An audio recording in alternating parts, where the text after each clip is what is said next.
Bonjour à tous et bienvenue dans le podcast judiciaire de la chaîne Infocratie. Aujourd'hui, nous allons parler du procès des attentats du 13 novembre. D'abord, je vous invite à vous abonner et à mettre les notifications pour me permettre de vivre de ma chaîne. Allons-y, c'est parti. Alors, pendant le procès, le premier jour du procès des attentats du 13 novembre, il y avait dans la salle du palais de justice la salle d'audience et aussi des salles de retransmission pour suivre l'audience en direct à la télévision sur un écran. À l'intérieur du palais de justice, il y avait beaucoup de monde, beaucoup de sécurité, un grand dispositif de sécurité, beaucoup d'agitation, un peu de cacophonie, la cacophonie du premier jour. La tension était palpable. On pouvait entendre toutes les discussions qui étaient sur les lèvres du public, qui étaient curieux et qui discutaient comme ça dans la salle de retransmission. Souvent des gens qui ont été aussi au procès des attentats de Charlie Hebdo. Il y avait des journalistes de tout le monde entier, CNN, RTBF, etc. Le protocole sanitaire était d'ailleurs respecté, comme d'habitude. Le début de l'audience a commencé à 13h15. Il y avait différentes salles pour suivre cette audience.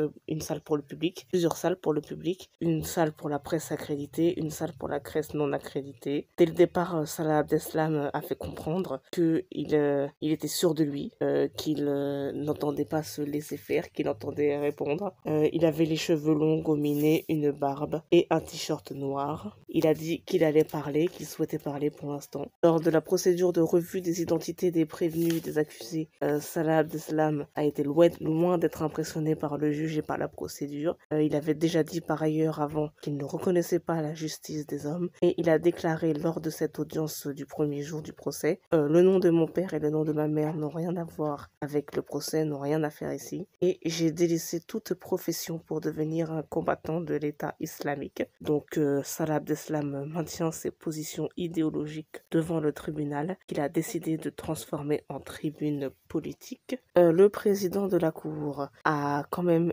dit lors de l'ouverture de l'audience que le procès était historique, qu'il y avait une intensité dramatique et que sa décision, son verdict qu'il rendra en fin de débat, avait une importance déterminante, mais il a quand même tenu à rappeler qu'il y avait un respect du droit de la défense. Les avocats des parties civiles ont eu un petit débat en début d'audience à propos des critères de la constitution des parties civiles, puisque pour se constituer partie civile, il faut être victime directe, victime indirecte ou victime par ricochet. Les victimes directes sont celles qui ont été physiquement directement touchées. Les victimes indirectes sont celles qui ont été témoins ou qui se trouvaient pas loin. Et les victimes par ricochet, ce sont les proches des victimes directes et indirectes.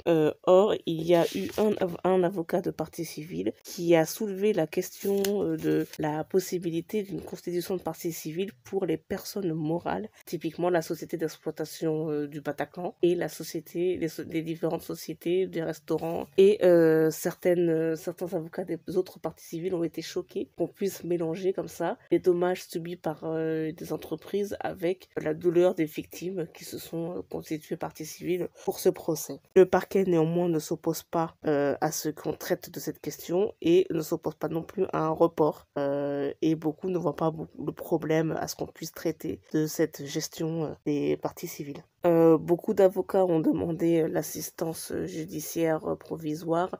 En droit du terrorisme, les victimes du terrorisme ont automatiquement un droit à l'assistance juridique, contrairement au droit commun, qui permet aux personnes aux revenus modestes seulement de bénéficier de l'assistance juridique. Il y a eu une suspension d'audience vers 15h, une reprise vers 15h25. Il y a eu un petit incident sur la web radio qui devait diffuser le procès pour les victimes et les parties civiles uniquement, pas pour le grand public. Certaines parties civiles n'ont pas eu les codes et n'ont pas assisté au début du procès. Vers 15h50, il y a un des accusés qui est Farid Karkash qui a fait un malaise dans son box. Un gendarme a été voir la greffière et la greffière a été voir le juge pour signaler le malaise de Farid Karkash. Une suspension d'audience a donc été prononcée à 16h50 et l'audience a repris à 17h25 et les avocats de la défense avaient changé puisqu'il y en avait certains qui s'étaient substitués à d'autres qui n'étaient plus dans la salle d'audience. Il se peut que l'absence de ces avocats s'explique par le fait que pendant l'audience, ils aient appris qu'une de leurs demandes administratives avait été rejetée à propos des conditions de détention de Farid Karkash.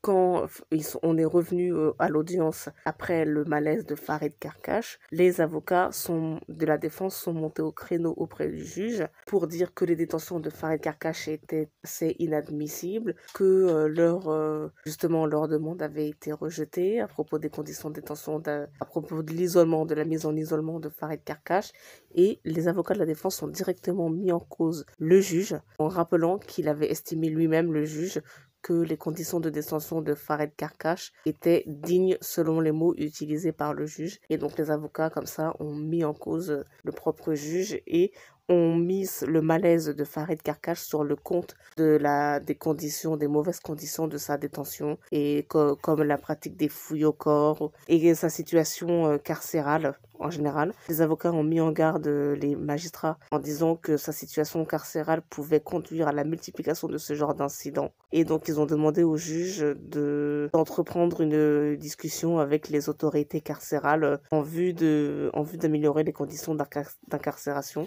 de Farid Karkash. Et à cette occasion-là, au retour après le malaise de Farid Karkash, une fois que les avocats ont fini de mettre en cause le juge et de parler des conditions de détention, Salah Abdeslam a pris la parole pour dire que lui aussi, il estimait que ces conditions d'incarcération étaient mauvaises. Il a crié, il a invectivé le juge directement en lui disant « On est traités comme des chiens, je vous ai respecté, respectez-moi ». Et il a dit directement au juge « Vous allez rendre des comptes et après la mort, je serai ressuscité ».